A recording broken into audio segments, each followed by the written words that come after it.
जिस दिन मेरे डैड अपने आर्मी के दोस्त की बेटी को घर ले आए, मैंने कभी नहीं सोचा था कि मुझे उससे प्यार हो जाएगा। मेरे बेस्ट फ्रेंड को भी वो चुपके चुपके पसंद थी अपनी पिछली जिंदगी में। मेरे उसी बेस्ट फ्रेंड के कहने पर मैंने एग्जाम से आधे घंटे पहले अपना दिल खोल दिया। उसने मुझे बिल्कुल ठंडे अंदाज में रिजेक्ट कर दिया। मायूसी से पूरी तरह टूट गया। एग्जाम खराब हो गया। मेरे मम्मी डैड ने मुझे घर से निकाल दिया। इसी बीच, जिसे मैं अपना दोस्त कहता था, उसने अपनी अच्छे लड़के वाली इमेज के दम पर उससे शादी कर ली। जब मैंने दोबारा आंखें खोली तो मैं वापस जिंदा था, हालांकि अभी अभी तो रिजेक्शन मिला था। एग्जाम शुरू होने में सिर्फ 30 मिनट बचे थे। इस बार मैं प्यार के चक्कर में और दुख नहीं झेलना चाहता। अपनी पिछली जिंदगी के एग्जाम के गहरे एनालिसिस, भविष्य की यादों के दम पर मैं बस पूरी जान लगाकर यूनिवर्सिटी जाना चाहता हूँ। किसी को भूलकर एक आज़ाद, बेफिक्र लाइफ जीना चाहता हूँ। एग्जाम से आधे घंटे पहले मेरी बिना खून के रिश्ते वाली दीदी ने मुझे ढूंढ लिया। कल रात जो हुआ उसे मजाक समझो, अपनी पढ़ाई पर ध्यान लगाओ। अब 2 महीने बाद मैं साउथ वेस्ट यूनिवर्सिटी में तुम्हारा इंतजार करूंगी। मैंने सिर घुमाकर देखा तो बेलिन आर्मी ड्रेस में खड़ी थी। ठंडा सा चेहरा, चौड़े कंधे, पतली कमर, लंबी टांगें, काफी दमदार लग रही थीं। मेरा कोई जवाब न देखकर उसने त्योरी चढ़ाई। तभी मेरा ध्यान टूटा। मैंने झट से अपना पेन पेंसिल का बैग उठाया। दीदी, टाइम हो गया, मैं एग्जाम देने जा रहा हूँ। बेलिन चौंक गई। उसे बिल्कुल उम्मीद नहीं थी कि उसका हमेशा चिपकू रहने वाला भाई इतना डिटैच्ड हो जाएगा। मैंने उसकी तीखी नजरों को इग्नोर किया, वहां से भाग निकला। टैक्सी लेकर एग्जाम सेंटर पहुंचा। इस नई जिंदगी में मैं पिछली बार की तरह बैलन के पीछे भागते नहीं रहना चाहता। मैं जिंदगी भर बिना मकसद के भटकता रहा। इस बार मैं अपना मौका पकड़ूंगा, अच्छी पढ़ाई करूंगा, एग्जाम पास करूंगा, अच्छी यूनिवर्सिटी में जाऊंगा, आज़ादी से जीऊंगा, नई नई चीजें एक्सप्लोर करूंगा। जब मैंने पेपर खत्म करके एग्जाम सेंटर से बाहर कदम रखा तो सूरज डूबने वाला था। बाहर इंतजार कर रहे जर्नलिस्ट हम स्टूडेंट्स का इंटरव्यू लेने टूट पड़े। मैं उनसे बचना चाह रहा था। एक माइक ने मेरा रास्ता रोक लिया। सुनाओ, सुना है कल तुम्हें रिजेक्ट कर दिया गया था। क्या इसका आज के एग्जाम पर कोई असर पड़ा? मेरे कुछ बोलने से पहले ही एक फुर्तीला सा शख्स भीड़ चीरता हुआ आया। सफेद शर्ट, छोटे बालों वाला गिबोडा। इससे मत पूछो, ये एग्जाम से एक रात पहले प्यार का इजहार करके ठुकरा दिया गया था, तो अभी इसकी हालत ठीक नहीं है। ये जानी पहचानी लाइनें मेरे कानों में गूंजी और साथ में पुराने दर्द भरे सीन भी ताजा हो गए। मेरी पिछली जिंदगी में मेरी सारी बदकिस्मती इसी बंदे की वजह से थी, जिसे मैं अपना सबसे करीबी दोस्त मानता था। गिबोडा ने ही मुझे इजहार करने के लिए उकसाया था। गिबोडा ने ही मेरे मम्मी डैड को मेरे खिलाफ करके मुझे घर से निकलवा दिया। बाद में जब मैंने गिबोडा को बैलिन के साथ जीतता हुआ देखा तो समझ आया कि उसने ये सब इसलिए किया था क्योंकि वो भी उससे प्यार करता था। मेरी पूरी बेकार जिंदगी बस उन दोनों के प्यार का रास्ता बनाने में खर्च हो गई थी। अब सब कुछ से शुरू हो रहा है। मैंने बोलने आया गिबोडा को हटा दिया, शांति से जर्नलिस्ट का सामना किया। किसी से प्यार करना कोई गलत बात नहीं, इजहार करना भी नहीं। इनमें से कोई चीज मुझ पर असर नहीं करती। मुझे पूरा कॉन्फिडेंस है, मैं ये एग्जाम निकालूंगा। Thank you. उस वक्त शाम की सुनहरी रोशनी मुझ पर पड़ रही थी। मेरी लंबी सीधी परछाई जमीन पर बन रही थी। मैं घर की तरफ चल दिया। ये वही घर था जहां लौटने की मैं अपनी सबसे बुरी नींदों में भी तमन्ना किया करता था। अब मैं सचमुच वापस आ चुका था। अचानक एक जानी पहचानी प्यार भरी आवाज सुनाई दी। मैंने नजर उठाई तो मेरे डैड थे। वो बड़े नलके के नीचे मेरा इंतजार कर रहे थे, ठीक वैसे ही जैसे जब मैं छोटा था, स्कूल से लेने आते थे।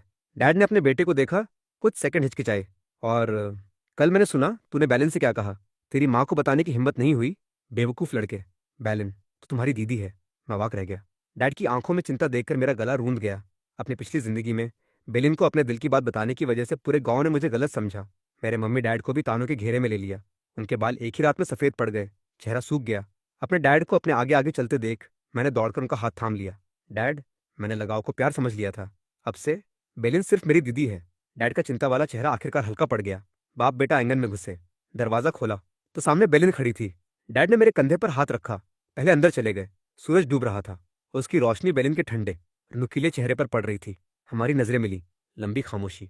कुछ देर बाद मैंने पहले हल्की सी स्माइल करके कहा, दीदी, कल मैंने बेवकूफ़ी भरी बातें बोल दी थीं जिससे तुम परेशान हुई। मेरा दिमाग थोड़ा शॉर्ट सर्किट हो गया था। मैं सॉरी कहता हूँ। अब इस बारे में मत सोचो। आज से हम हमेशा एक फैमिली हैं। बेलिन मेरी शांत सच्ची सफाई सुनकर एक अजीब सी चुभन महसूस करने लगी। कल तो वो मेरा हाथ पकड़कर प्यार जता रहा था और एक ही रात में उसका सारा रवैया बदल गया। क्या सचमुच उसने अपनी गलत फीलिंग्स को खत्म कर दिया या ये कोई चाल थी? नाटक कर रहा था उदासीनता का।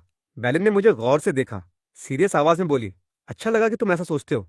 यूनिवर्सिटी का एग्जाम जिंदगी का टर्निंग पॉइंट है। तुम्हें सही रास्ते पर आना ही होगा। मैंने मुस्कुराकर सिर हिला दिया। उसने अपने कमरे से एक ब्रोशर निकाला, मेरी तरफ बढ़ाया, फिर बोली, हर साल साउथ वेस्ट यूनिवर्सिटी का लेवल बढ़ता जा रहा है। तुम्हें अपनी ड्रीम यूनिवर्सिटी में जाने के लिए जी तोड़ मेहनत करनी पड़ेगी। जब मैंने देखा कि हाथ में साउथ वेस्ट यूनिवर्सिटी का एडमिशन ब्रोशर है तो मेरी स्माइल एक सेकंड के लिए फ्रीज हो गई। मैं कुछ बोला नहीं। अपनी पिछली जिंदगी में मेरा दिल नजर मेरे बस बैलन के पीछे पीछे भागने में लगे रहते थे। इसलिए नॉर्मल बात थी कि मैं उसकी मिलिट्री वाली जगह के सबसे करीब साउथ वेस्ट यूनिवर्सिटी का एग्जाम देना चाहता था। आखिर में न सिर्फ मैं उसे पा नहीं सका, बल्कि मेरी जिंदगी पूरी तरह खराब हो गई।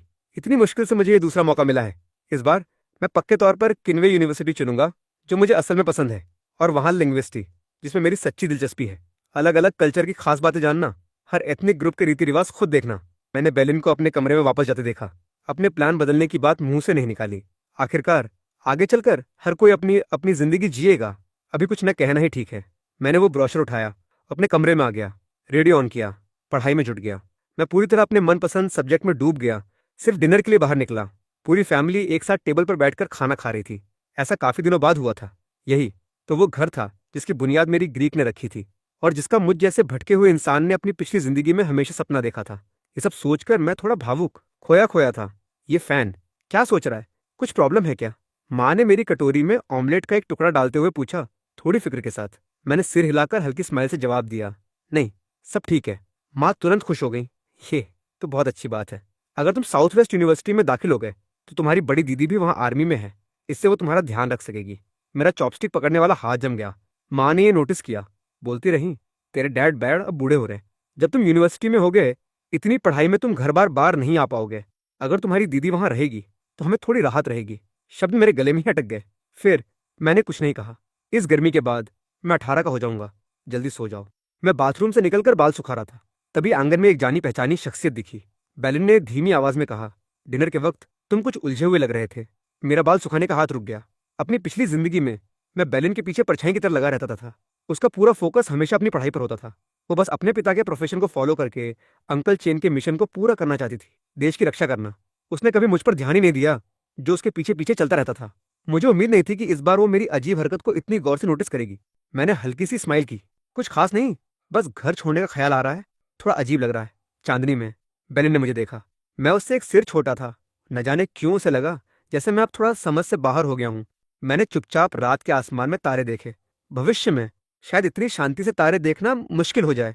एक टीचर ने कहा था, एक बार यूनिवर्सिटी चले गए तो अपनी जन्मभूमि में फिर मसन दिखता है, न पतझड़, सिर्फ सर्दी गर्मी रह जाते हैं। जितने बड़े होते जाओगे घर उतना ही कमा पाओगे। हम दोनों में से कोई नहीं बोला, बस खामोशी छा गई। तभी माँ किचन से आई। अरे बेलिन, आज मैचमेकर मुझसे मिलने आई थी। उन्होंने कहा कि वो यू फैमिली के उस लड़के मतलब गिबोडा से तुम्हारी अरेंज्ड मीटिंग कराना चाहती हैं। आर्मी जाने से पहले क्यों ना मिल लो? जाओ, उससे मिलाओ। बेलिन ने पल भर रुककर सिर हिला दिया। ठीक है, जैसा आप ठीक समझें। माँ का चेहरा एकदम खिल उठा। बहुत अच्छा, मैं अभी मैचमेकर को हाँ कह देती हूँ। अगले 2-4 दिनों में तुम्हारी बोडा की मीटिंग फिक्स कर देती हूँ। वो लड़का भरोसे लायक है। अगर तुम दोनों की बन गई तो हम बात पक्की कर देंगे। बाद में जब तुम आर्मी में रहोगी तो कोई तुम्हारा ख्याल रखने वाला होगा। जब माँ वहां से गई, मैंने देखा कि बेलिन भी जाने को तैयार थी। मेरे दिमाग में पिछली जिंदगी का गिबोडा का वो घिनौना चेहरा घूम गया। मैंने मुंह खोलकर उसे आगाह करना चाहा, दीदी, गिबोडा उतना सीधा नहीं है जितना दिखता है। कल जब तुम्हारी उससे मीटिंग हो तो थोड़ा ध्यान रखना। बेलिन ने त्योरी चढ़ाकर मुझे गुस्से से घूरा। इफैन, तुम सचमुच बदल गए हो। बोडा तुम्हारा बेस्ट फ्रेंड है, तुम्हें उसके बारे में ऐसी बातें नहीं करनी चाहिए। बेलिन के कमरे का दरवाजा जोर से बंद हुआ। मैं सन्न खड़ा रह गया।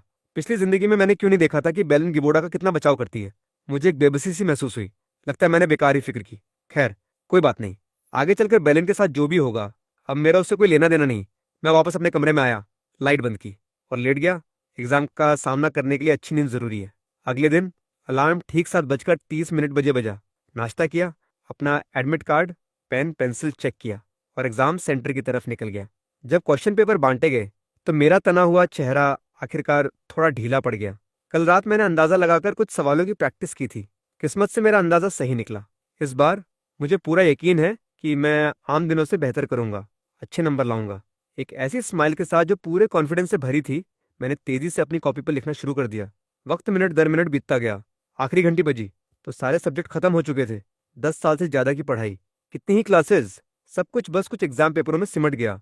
मैं एग्जाम हॉल से बाहर निकला, अंगड़ाई ली, पूरा शरीर रिलैक्स हो गया। अच्छे मूड में गांव वापस पहुंचा। गांव की एंट्री पर पहुंचते ही नोटिस किया कि सब लोग मुझे अजीब तरीके से देख रहे हैं। अभी कुछ ही कदम चला था कि ये भद्दी भद्दी बातें सीधे कानों में पड़ने लगीं।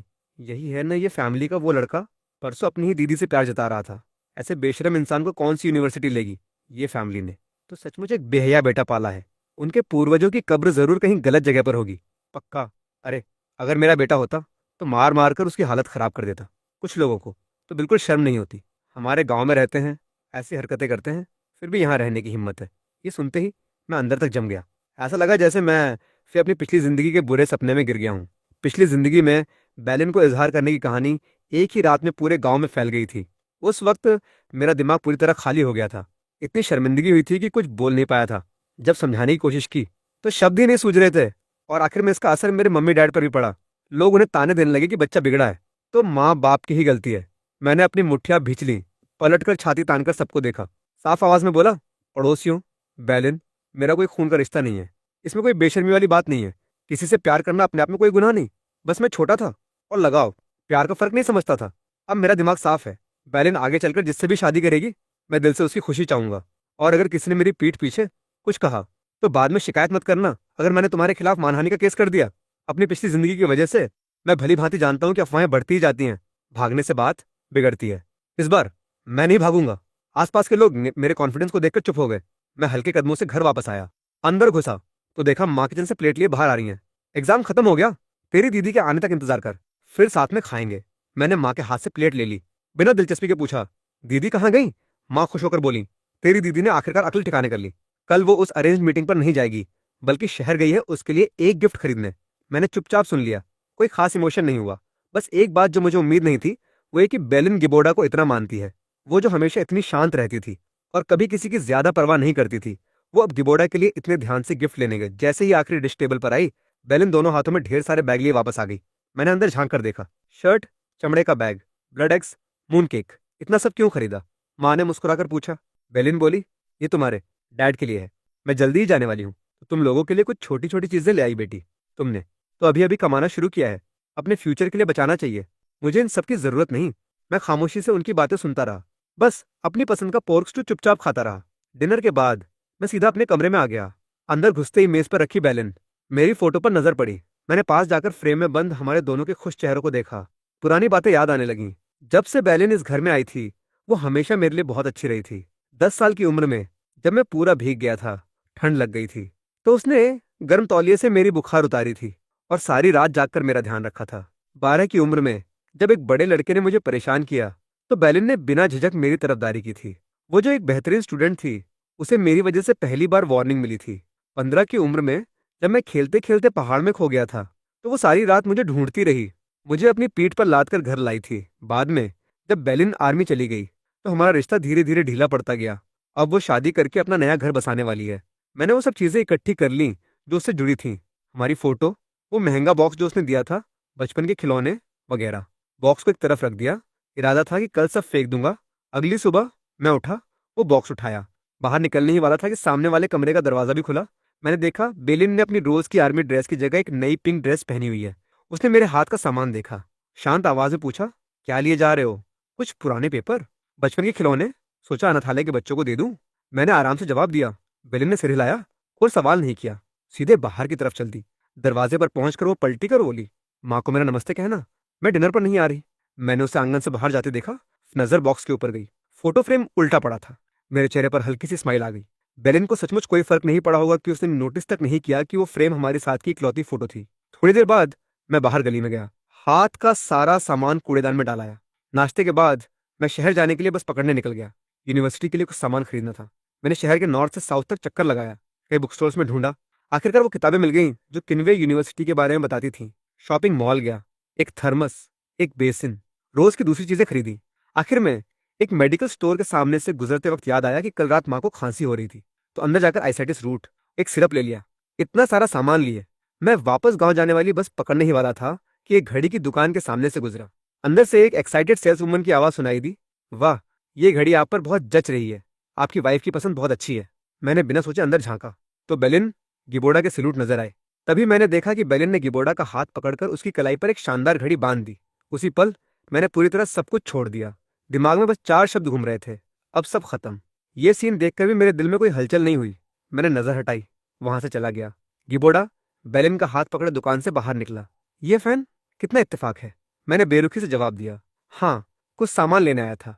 गिबोर्डा के चेहरे पर गर्व की एक चमक दौड़ गई। वो मुस्कुराते हुए बोला, बेलिन से मेरी अरेंज्ड मीटिंग कामयाब रही, हम जल्द ही शादी करने वाले हैं। तुम्हें कोई दिक्कत तो नहीं है ना? बोलते बोलते वो बार बार अपनी कलाई घुमा रहा था, जानबूझकर वो घड़ी दिखाने के लिए। मैंने उस पर ध्यान नहीं दिया और उसी शांत में जवाब दिया, मुझे कोई फर्क नहीं पड़ता। जब से मैंने उन दोनों से दूरी बनाने का फैसला कर लिया था, तो वो अब जो कुछ भी करे, मुझे उससे कोई मतलब नहीं। गिबोडा सन रह गया। उसे उम्मीद नहीं थी कि मेरा रिएक्शन इतना ठंडा ठंडा होगा। वो पल भर के लिए उलझ गया। उसने स्माइल करते हुए जानबूझकर अपने बगल वाली औरत से कहा, अब से हम एक फैमिली हैं बेलिन। तुम्हारा भाई अब मेरा भी भाई है बेलिन। ने प्यार से उसे देखा, सिर हिलाया। मैं बिना कुछ बोले मुस्कुरा दिया। अपनी पिछली जिंदगी जीने के बाद मैं गिबोडा की असलियत अच्छी तरह जान चुका था। इस जिंदगी में मैं उसे कोई वास्ता नहीं रखना चाहता, नहीं उसे दोबारा अपना दोस्त मानना चाहता हूँ। गिबोडा की स्माइल चौड़ी हो गई। ये फैन, बेलिन, मैं कुछ शॉपिंग करने जा रहे हैं, तुम भी साथ क्यों नहीं चलते? नहीं, मेरी खरीदारी पूरी हो गई, मैं घर जा रहा हूँ। मैंने बिना सोचे इनकार कर दिया। बस पकड़ी, घर लौट आया। बेलिन ने मेरी पीठ को दूर जाते देखा। उसकी खामोश आंखों में उलझी हुई फीलिंग्स की छाया उतर आई। आखिर में उसने कुछ नहीं कहा। घर पहुंचकर मैंने वो आइसैटिस रूट, मूसरी दवाइयां माँ को दे दी। मेज के पास बैठकर बेसब्री से वो किताब खोली जो किन्वे यूनिवर्सिटी के बारे में थी। मैं उस यूनिवर्सिटी की सांस्कृतिक विरासत में पूरी तरह खो गया। देखते देखते रात हो गई। तभी दरवाजे पर दस्तक हुई। मैंने उठकर दरवाजा खोला तो सामने बेलिन खड़ी थी। देखा, तुम्हारे कमरे की लाइट अब भी जल रही है, अभी तक सोए क्यों नहीं? मैंने धीमी आवाज में जवाब दिया, बस सोने ही वाला था। मुझे इतना दूर रूखा देखकर बेलिन ने अचानक चोरी चढ़ा ली। उसे लगा जैसे मेरा रवैया उसके प्रति एकदम ठंडा पड़ गया है, जिससे उसके अंदर हल्की सी अजीब जलन होने लगी। उसने कमरे में एक सरसरी नजर डाली और किया कि मेज का एक कोना खाली पड़ा है। मेरा जवाब सुनकर उसकी छाती की जलन थोड़ी कम हुई। तो जल्दी आराम करो, गुड नाइट। मुझे गुड नाइट कहकर वो पलटी, अपने कमरे में चली गई। अपनी पिछली जिंदगी में मैं बेलिन से कभी झूठ बोलने की हिम्मत नहीं करता था, क्योंकि वो हमेशा पकड़ लेती थी। लेकिन अब इस मामूली से झूठ को भी बेलिन नोटिस नहीं कर पाई। मैंने कड़वी सी स्माइल की, दरवाजा बंद करके सोने चला गया। अगले दिनों में पढ़ाई के अलावा मैं बस एग्जाम के रिजल्ट का इंतजार करता रहा। और और बेलिन सुबह जल्दी निकल जाती, देर रात लौटती, गिबोर्डा के करीब आने में बिजी रहती। दिन पानी की तरह बहते गए और 24 जून आ गया। वो दिन जब यूनिवर्सिटी एंट्रेंस एग्जाम का रिजल्ट आना था। मैं सुबह जल्दी उठा, स्कूल गया अपने नंबर चेक करने। जैसे ही मैं स्कूल के गेट पर पहुंचा, एक सफेद वोक्सवैगन सैंटाना आकर रुकी। ये फैन, तुम भी रिजल्ट देखने आए हो? मैं उसे अवॉइड करने ही वाला था कि किसी ने मुझे आवाज दी। मैंने पलट कर देखा, कार से एक नाजुक चेहरे वाली लड़की उतरी, चेहरे पर स्माइल लिए। सोचने पर लगा कि ये तो मेरी क्लास की रुयान है। रुयान का परिवार अमीर था, उसके मम्मी डैड बड़े ऑफिसर थे। हालांकि पहले हमारी बस चंद बातें हुई थीं, हम ज्यादा करीब नहीं थे। रुयान ने मेरी झिझक को इग्नोर कर दिया, अपनेपन से पास आकर बोली, साथ साथ चलते हैं। हम दोनों टीचर के ऑफिस में दाखिल हुए। जब मेरे हाथ में मार्कशीट आई, तो हालांकि मैंने पहले ही अपने नंबरों का अंदाजा लगा लिया था, फिर भी थोड़ी नर्वस हो रही थी। मैंने दिल की धड़कन शांत की, मार्कशीट खोली, नीचे लिखे फाइनल स्कोर पर नजर डाली। सबसे पहली चीज जो मैंने देखी, वो सफेद कागज पर काली स्याही से लिखी थी, 689 पॉइंट्स। मैंने आखिरकार चैन की सांस ली। मैंने पिछले सालों के किन्वे यूनिवर्सिटी के एडमिशन स्कोर चेक किए थे, जो 670 के आसपास रहते थे। इस स्कोर से तो मेरा एडमिशन पक्का था। मैंने टीचर रैन को थैंक यू कहा। जल्दी से घर जाकर मम्मी डैड को गुड न्यूज़ देना चाहता था। इन बस का इंतजार करते काफी देर हो गई, कोई बस आई नहीं। अच्छा हुआ कि रुयान ने मुझे रास्ते में ड्रॉप कर दिया। घर पहुंचकर मैं कार से उतरा तो देखा कि बेलिन बोडा आंगन से बाहर निकल रहे हैं, हाथों में हाथ डाले। मैंने झट से नजर हटा ली और रुयान को थैंक यू बोला, जो अब भी चमकती स्माइल लिए थी। ये फैन, अगर सचमुच शुक्रिया कहना चाहते हो तो परसों मेरा बर्थडे है, पार्टी में आ जाना। मैं थोड़ा चौंका, मुस्कुरा दिया। रुयान के जाने के बाद मैं अंदर जाने वाला था। बोडा ने बढ़ा चढ़ाकर कहा, ये फैन, वो तो रुयान थी ना? तुम दोनों डेटिंग कर रहे हो तो अमीर घर की लड़की है, असली मर्दों को खाने वाली। अगर तुम उसके साथ हो तो मुझे डर है कि तुम्हारे लिए अच्छा नहीं होगा। मेरी त्योरी चढ़ गई। मैं कुछ कहने ही वाला था कि बेलिन की नसीहत भरी आवाज गूंजी, बोडा ठीक कह रहा है, उसका परिवार हमारी दुनिया से बिल्कुल अलग है, हम एक ही सर्कल के नहीं हैं। अब से उससे मिलना जुलना कम रखो। साथ ही तुम अभी छोटे हो, ध्यान रखना, किसी के भी साथ घूमना फिरना शुरू मत कर देना। ये सुनते ही मुझे बहुत बुरा लगा।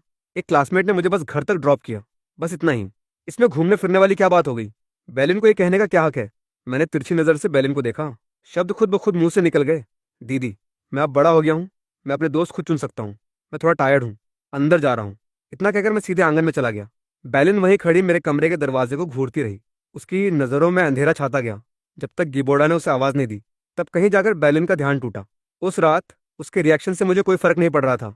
मम्मी डैड को अपने नंबर बताने के बाद अगला कदम था यूनिवर्सिटी के लिए रजिस्ट्रेशन, ताकि कोई पकड़ न सके।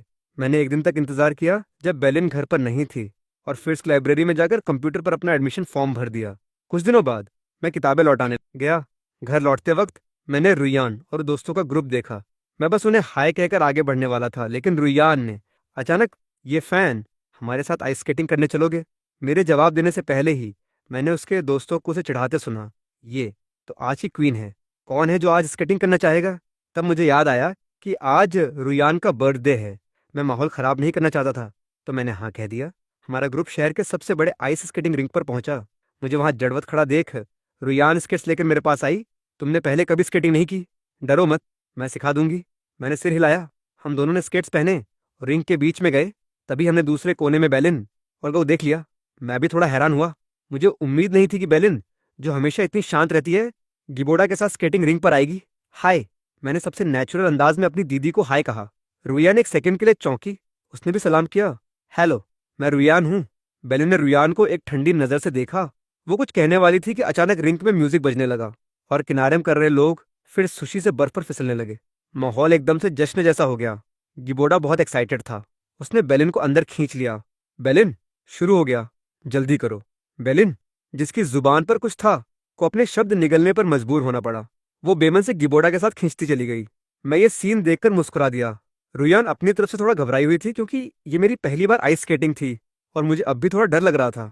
तो मैंने रुयान को मेरा हाथ पकड़कर मुझे धीरे धीरे गाइड करने दिया। स्केटिंग करते वक्त घुटने थोड़े मोड़कर रखने होते हैं। होने का तरीका एच शेप में होता है। हाँ, बिल्कुल ऐसे ही। रुयान मुझे गाइड करते हुए अहम पॉइंट समझा रही थी। उसकी बताई बातों की वजह से मैंने धीरे धीरे तकनीक पर पकड़ बना ली। उससे मुझे छोड़ने को कहा। मैं अकेला फिसलने की कोशिश करना चाहता था, लेकिन जल्दी ही पता चल गया कि मैंने अपनी काबिलियत को ज्यादा आंका था। जैसे ही उसने मुझे छोड़ा, मैंने कुछ ही कदम चले थे कि कंट्रोल खो बैठा, घुटनों के बल गिर पड़ा। शुक्र है कि रुयान ने फटाफट रिएक्ट किया और मुझे ठीक वक्त पर पकड़ लिया। अगले ही पल हमारे शरीर एक दूसरे से सट गए। मैं उसकी सांसें महसूस कर सकता था। थोड़ा असहज होकर मैं उठने ही वाला था कि मेरी नज़र थोड़ी दूर पर पड़ी, जहां गिबोडा ने बैलिन की कमर पकड़ रखी थी। वो हल्का सा झुका। उसके होंठ बैलिन के होंठों के कोने को छू गए। उस पल वक्त जम गया। हमारे चारों तरफ जोरदार तालियां गूंजने लगीं। रुयान ने मेरा चेहरा पीला पड़ते देखा। पूछा, डर गए? बेहतर होगा थोड़ा आराम कर लें। मैंने सिर हिलाया। हम रेस्ट एरिया की तरफ बढ़ गए। रुयान ड्रिंक्स लेने काउंटर पर गई। मैं वहां अकेला खड़ा था कि तभी एक औरत, जिसके एक्सप्रेशन में शरारत थी और भड़कीले थे, मेरी तरफ खिसकती हुई आई। बोली, हाय हैंडसम, अकेले हो? बड़ी दीदी के साथ थोड़ा मजा करोगे? ये कहते हुए वो मुझे छूने वाली थी। शुक्र है कि रुयान ठीक उसी वक्त लौट आई। उसने बीच में आकर कहा, ये क्या कर रही हैं आप? ये देख कर कि मैं अकेला नहीं हूँ। वो औरत शर्मिंदा होकर खिसक गई। रुयान मेरी तरफ मुड़ी। वो पूछने वाली थी कि मैं ठीक हूं या नहीं। तभी मेरे स्केट्स फिसल गए। मैंने बैलेंस खो दिया, सीधे रुयान पर गिर पड़ा। उसने रिफ्लेक्स में हाथ बढ़ाकर मुझे पकड़ लिया। मेरा हाथ उसकी कमर पर चला गया। हम जोर से टकराए। हम पहले से भी ज्यादा करीब आ गए। मैं उसकी सॉफ्टनेस तक महसूस कर सकता था। मेरा दिल एक धक्का खा गया जैसे ही मैंने बैलेंस वापस पाया और माफी मांगा था।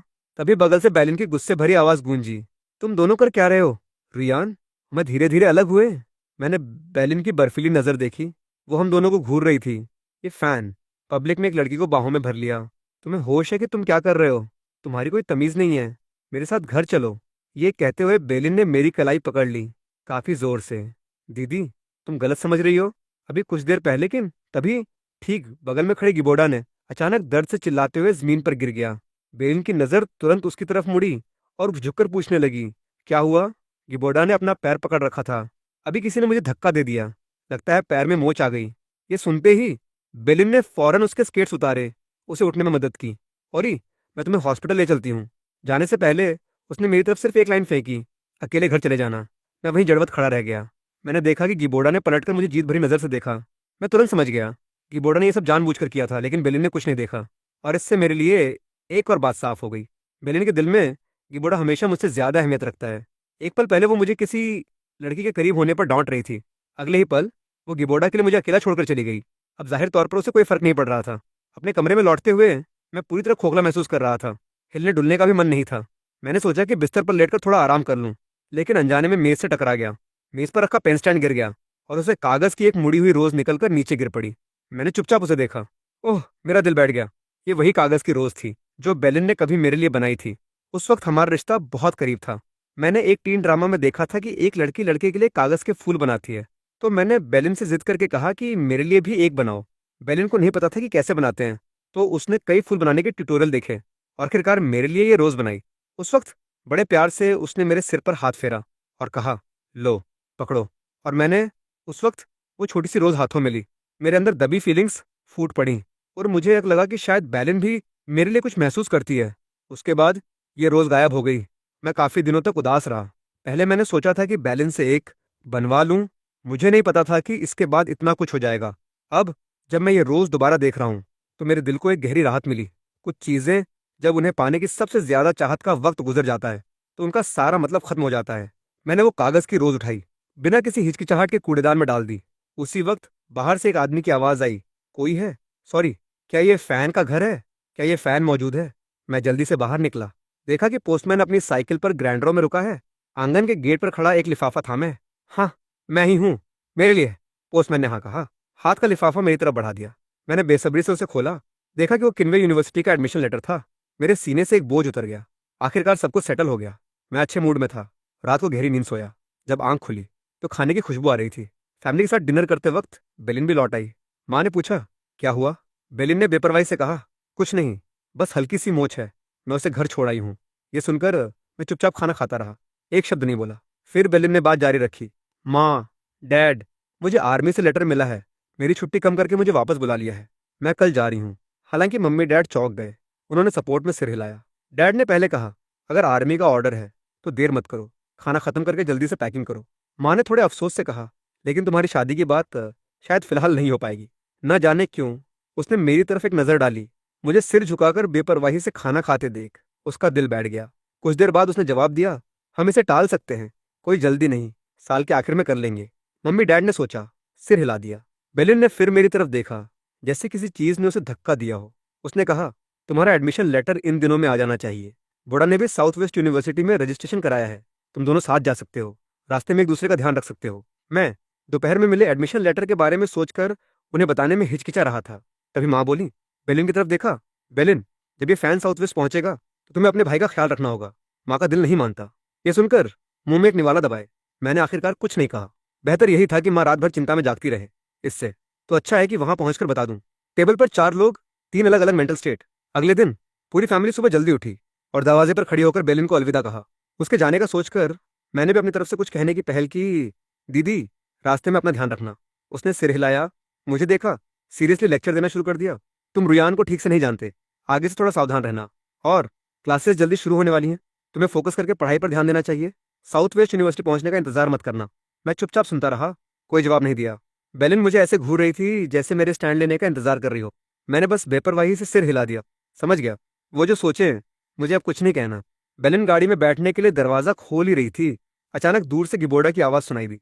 बेलिन जल्दी से उसके पास पहुंची, उसे सहारा दिया। तुम्हारा पैर अब भी जख्मी है, तुम यहाँ कैसे आए? तुम आज आर्मी जा रही हो। मैं तुम्हें अलविदा कहने आया हूँ। मैंने उनके गुड बाय में दखल नहीं दिया, पलटकर आंगन में चला गया। पीछे मुड़कर नहीं देखा। बेलिन को न जाने क्यों उसने अचानक सिर घुमाकर मेरी पीठ देखी। और जब तुम साउथ वेस्ट यूनिवर्सिटी पहुंचोगे तो हम फिर मिल सकते हैं। बेलिन ने गिबोड़ा से कुछ बातें की। मिलिट्री जीप में बैठी जो हॉरिजन की तरफ निकल गई। वो दिन बहुत जल्दी बीत गया। रात होते होते मैं जल्दी अपने कमरे में गया, पैकिंग शुरू कर दी। कल सुबह मैं यहाँ से किन्वे यूनिवर्सिटी में रिपोर्ट करने निकल जाऊंगा। मैंने कैपिटल किन्वे के बारे में काफ़ी रिसर्च की थी। पता था कि कैपिटल में सर्दी काफ़ी ठंडी होती है, तो मैंने ठंड से बचने के लिए कई गर्म कपड़े पैक किए और जो कुछ मैंने बाजार से खरीदा था वो भी सूटकेस में रख लिया। मेज का दराज साफ करते वक्त अंदर दो फैमिली फोटोज दिखी। एक तब की है जब मैं बहुत छोटा था, बेलिन के आने से पहले। फोटो में सिर्फ हम तीन थे। दूसरी करीब 2 साल पहले की है, बेलिन के साथ ली गई थी। फैमिली फोटो 3 से 4 लोगों की हो गई थी, लेकिन मैंने सिर्फ हम तीनों वाली फोटो उठाई, सूटकेस में रख ली। सब कुछ समेटने के बाद मैं फ्रेश होकर सोने चला गया। उस रात मैं बिना किसी सपने के गहरी नींद सोया। अगली सुबह जब आसमान अभी धुंधला ही था, मैंने लिविंग रूम में एक खत छोड़ा, अपना सूटकेस उठाया, निकल गया। चारों तरफ सन्नाटा था। मम्मी डैड अब भी सो रहे थे। जाने से पहले मैंने पलटकर उनके कमरे की तरफ एक आखिरी नजर डाली। दिल में जो हजारों बातें थीं वो सब सिमटकर एक लाइन में बदल गईं। डैड, मम्मी, अपना ध्यान रखना। फिर मजबूत कदमों से आंगन से बाहर निकल गया। आधे घंटे बाद मैं कैपिटल की ट्रेन में चढ़ चुका था। मेरी पिछली जिंदगी का वो मंजर दिमाग में लौट आया जब मुझे गांव से निकाल दिया गया था। वो पूरा साल जब लोग मुझे नाकामयाब कहकर उंगली उठाते थे। आखिरकार इस जिंदगी में मैंने वही गलतियां नहीं दोहराई। इस बार मैं अपने लिए जीऊंगा। हॉरिजन पर सूरज धीरे धीरे उग रहा है। मुझे यकीन है कि जो मेरा इंतजार कर रहा है वो बिना शक एक शानदार फ्यूचर है। एक चमकता लाल सूरज उग रहा है। ट्रेन चल पड़ी। मेरी आंखों में एक अनंत उम्मीद, सपने चमक रहे थे। अब से मुझे पूरा यकीन है कि हर दिन बीते दिन से बेहतर होगा, क्योंकि मैं बहुत सुबह उठा था। तो मुझे हल्की सी ऊँघ आ रही थी। नींद जागने के बीच झूलते हुए मुझे लगा कि मेरा सिर किसी के कंधे पर टिक गया है। मैं चौंक कर एकदम जाग गया। बगल में देखा तो एक जाना-पहचाना चेहरा दिखा। हाय! रुयान, तुम यहाँ क्या कर रही हो? रुयान ने मेरी तरफ सिर घुमाया। तुम जाग गए? हाँ, तुम्हारी तरह मेरे पास भी कोई चारा नहीं था। मतलब तुम्हें भी किन्वे में एडमिशन मिल गया? मैं हैरान था। उसने मुस्कुराकर सिर हिलाया।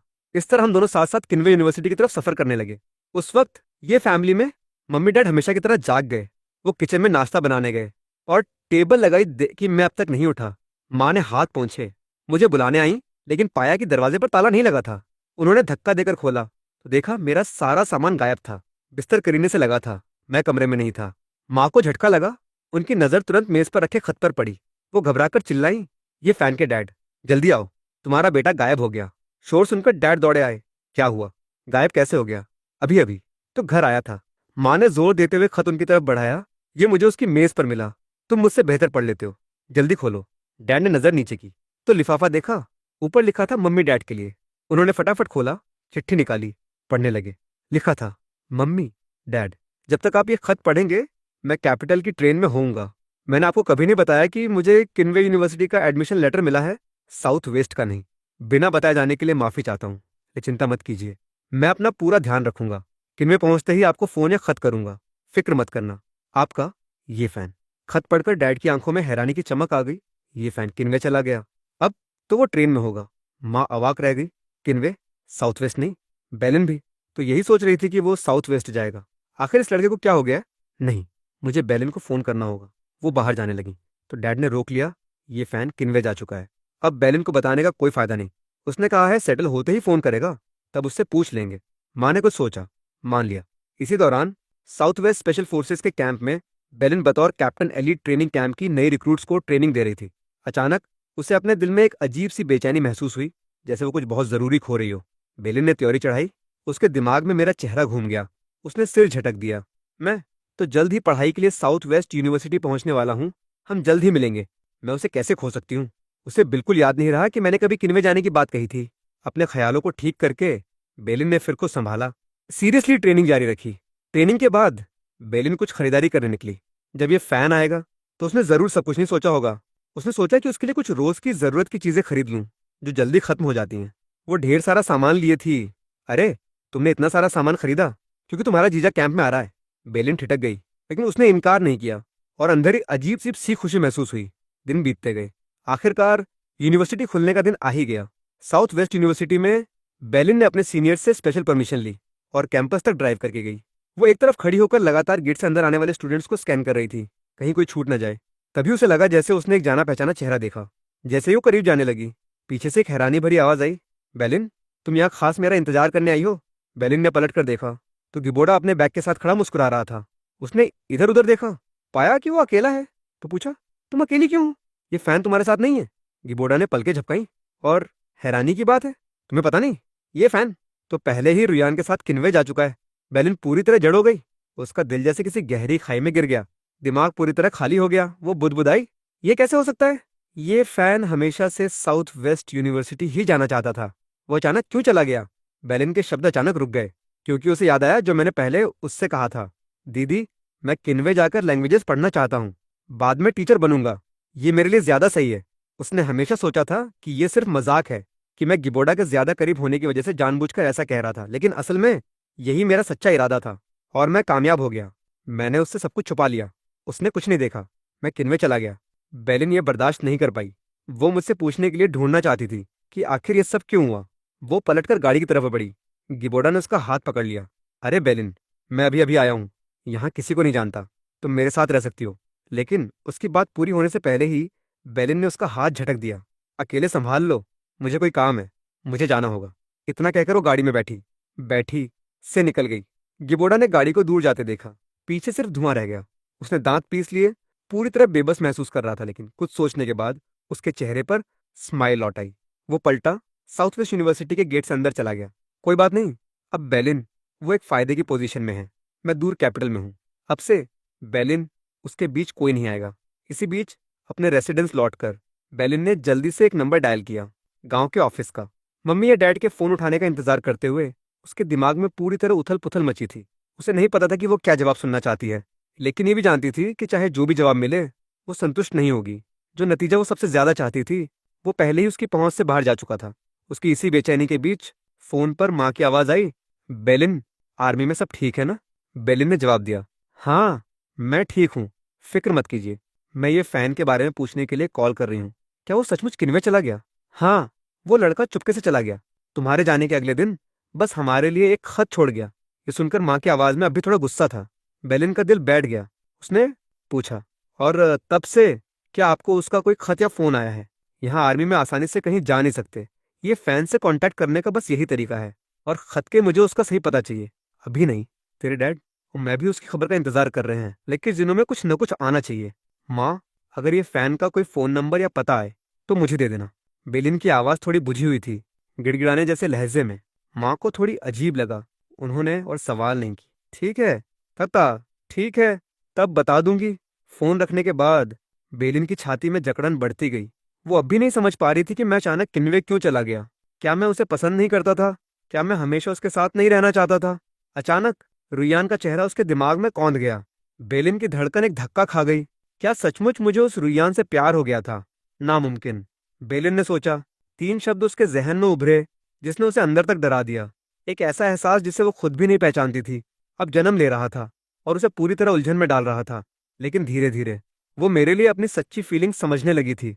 इसी दौरान किन्वे यूनिवर्सिटी में मैंने एडमिशन की सारी फॉर्मेलिटीज पूरी कर ली थीं और मुझे बिल्डिंग 5 के रूम 502 में डाल दिया गया।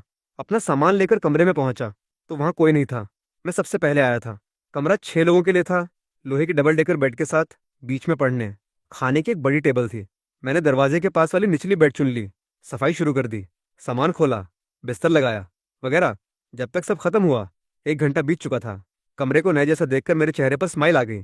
सूटकेस समेटने के बाद मैंने सोचा कि घर फोन करके बता दूं कि सब ठीक है, तो एक पब्लिक फोन ढूंढने बाहर निकल गए। जैसे ही नंबर मिलाया, दूसरी तरफ से माँ की तीखी हंसी सुनाई दी। ये फैन, तुम्हारी हिम्मत कैसे हुई? चुपके से वहां चले गए बिना कुछ बताए। मैंने रिसीवर कान से थोड़ा दूर किया। कुछ देर बाद पास लाकर कहा, माँ, मैंने तुम्हें पहले ही बता दिया था मैं किन्वे आना चाहता था। माँ ने झट से जवाब दिया, लेकिन तुम ऐसे यूं ही बिना बताए नहीं जा सकते थे। तुम चुपके से निकल गए। मैंने सिर खुजाया, आखिरकार माफी मांगी। माँ, सॉरी। ये सुनकर माँ थोड़ी शांत हुई। पूछा कि किन्वे में सब ठीक है या नहीं। आखिर में उन्हें कुछ याद आया। उन्होंने मुझसे कहा, मुझे अपना कोई फोन नंबर या पता दे दे ताकि कुछ हो तो कांटेक्ट कर सकूं। मैंने समझाया कि डॉर्मेट्री में फोन नहीं है, सिर्फ केयरटेकर के ऑफिस में एक है। मैं तुम्हें वो नंबर देता हूँ। मेरा कमरा बिल्डिंग 5 रूम 502 है, लेकिन वहां बहुत कॉल्स आती हैं, मैं हर बार नहीं उठा पाऊंगा। ये बात रुयान ने मुझे तब बताई थी जब मैं किन्वे पहुंचा था, और उसने मुझे अपना नंबर भी दिया था। ये कहते हुए मैंने माँ को नंबर दे दिया। थोड़ी देर बातें हुई, फोन काट दिया।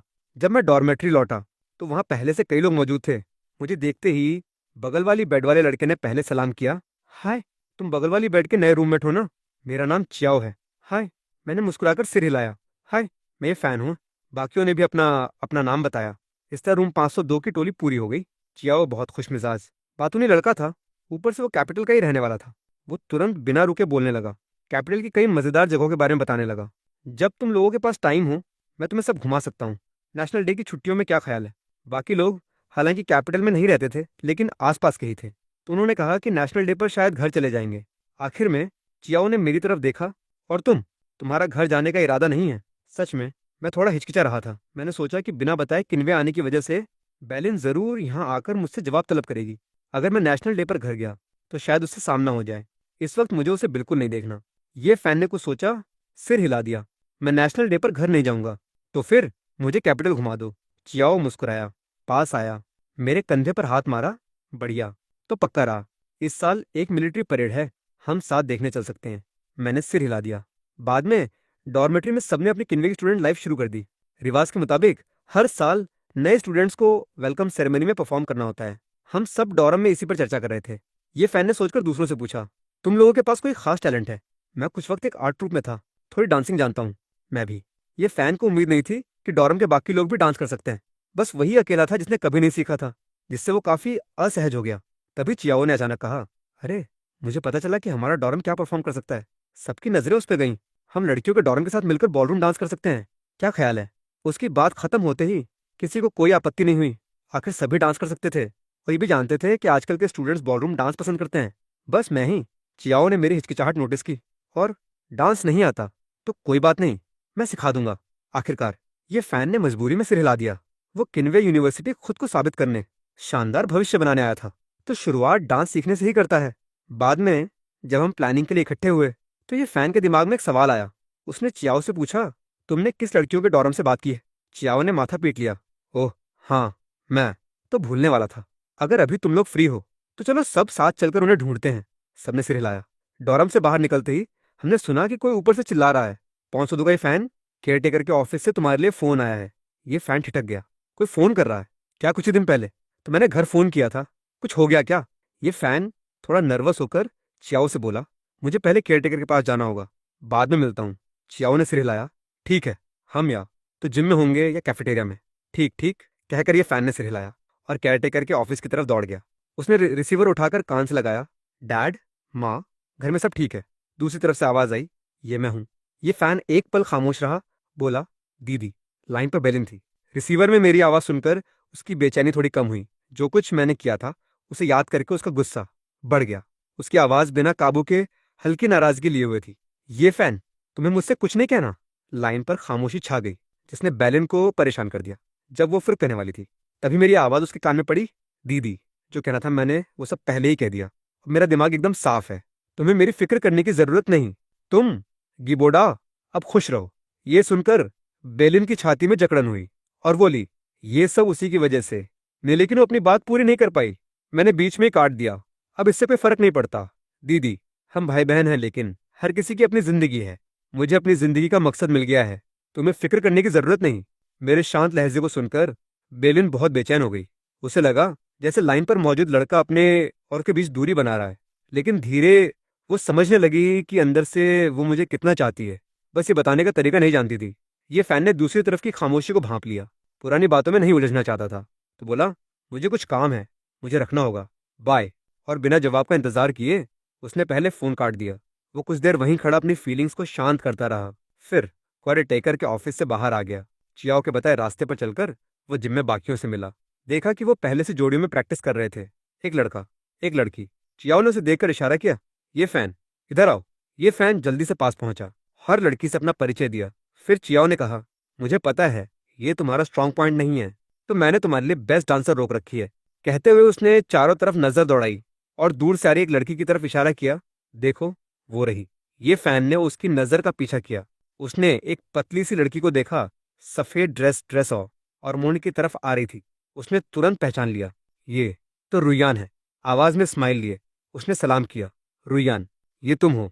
मुझे देखकर वो भी हैरान रह गई। फिर उसने भौं उठाकर कहा, हाँ, कितना इत्तेफाक है कि हम यहाँ मिले। चियाओ ने बारी बारी से दोनों को देखा। पूछा, तुम दोनों एक दूसरे को जानते हो? ये फैन ने मुस्कुराकर जवाब दिया, हाँ, हम एक ही जगह से। चियाओ ने सिर हिलाया।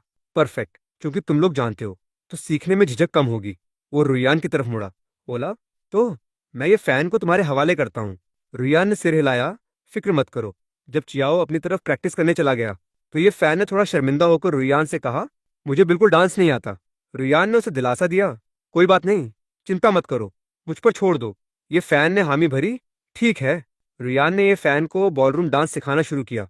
कदम दर कदम उसने अपना हाथ बढ़ाया। अपना हाथ मेरे हाथ पर रखो और भी बस मेरे कदमों को फॉलो करो। चलो। रुयान ने उसका हाथ पकड़ा, आगे पीछे गाइड किया। उसने उसका हाथ ऊपर उठाया और मूवमेंट के हिसाब से कई बार घूमी। तभी ये फैन का पैर उलझ गया और बैलेंस खोकर पीछे गिरने लगा। वो हैरानी से चीखा। सोचा कि जमीन पर जोर से गिरेगा। उसने आंखें जोर से बंद कर लीं, लेकिन एक सेकंड बाद उसे कोई दर्द महसूस नहीं हुआ। बस रुयान की मजाकिया आवाज सुनाई दी, कब तक मुझसे लिपटे रहोगे?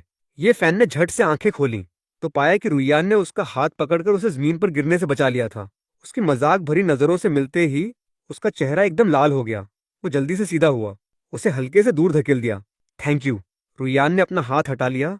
कोई बात नहीं, चलो उसे शुरू करते हैं। ये फैन ने सिर हिलाया। इस बार उसने बहुत ध्यान रखा। उसमत से फिर नहीं गिरा। उसने राहत की सांस ली। उसे ऐसा देखकर रुयान की हंसी नहीं रुकी। इतना स्टिफ होने की जरूरत नहीं। डांस का मतलब ही मजा है। रिलैक्स करो, पल का मजा लो। ये फैन ने सिर हिलाया।